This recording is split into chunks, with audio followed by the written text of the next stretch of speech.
Okay, Narayan.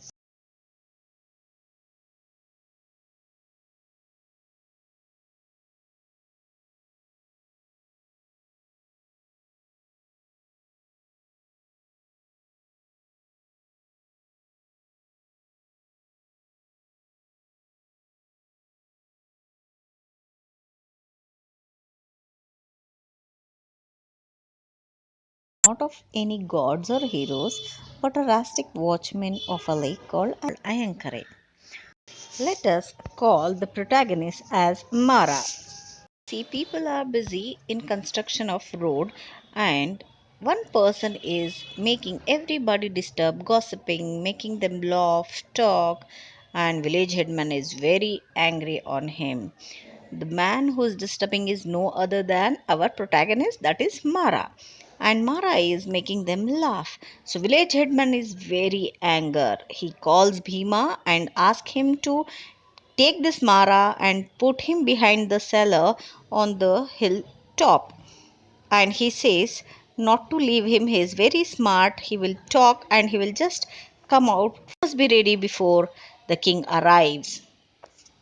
Mara asks Bhima, how is that he is so strong? Bhima says his mother gave him iron decoction when he was a small baby. So he can run up the hill with a large grindstone on his back. It is a Mara slips away from Bhima and go and sit on the branch of the tree waiting for the next day for the king's arrival. Mara says, I have a message to convey you. Goddesses had appeared in my dream, and now where you are standing, there once stood the great Hanuman on the day Lakshmana was wounded in the battlefield at Lanka and lay deadly faint. Guided by omens, Hanuman came here and then he went up the mountain and brought the water from the crest, Sanjeevani. As soon as Lakshman drank that water of Sanjeevani, he rose to his feet with a new life. Such was the power of Sanjeevani. And where it grew, there arose a stream which came down the mountain and now flows past your majesty's feet. It is called the Veda. Tell your king to build a tank and not to let Veda leave this village. Give her a home. These were the words of the goddesses. I have not lied to you, my majesty. You may trample me down under your elephant. Mara is a watchman of the lake and he has a son Ganga. And Ganga is watching.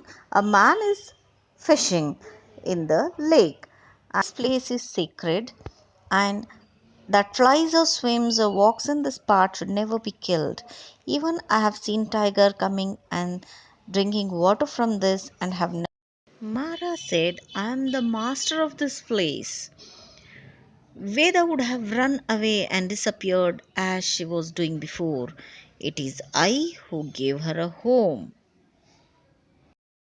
I opened the gates of the water into the fields. How much to give the water, when to stop. Even the head, I'm the king, no one can question me.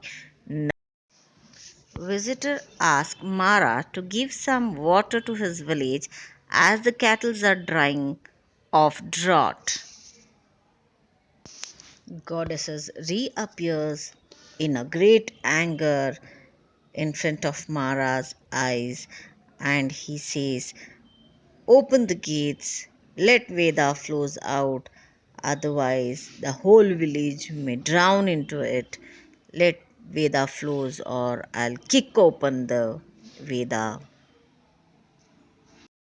Mara runs to the king to convey the message of the goddesses and takes the promise after his son should become the watchman of the lake Ganga, and after Ganga his son and all his generation should be the watchman of the lake.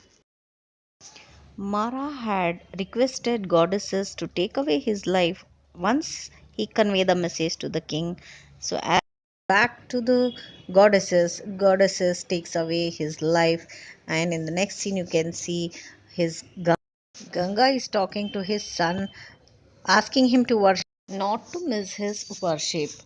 And Ganga says, you see two figures, son. One is goddesses of this lake, and below it is my father. Ganga asked his son to come inside the shrine and see the worship.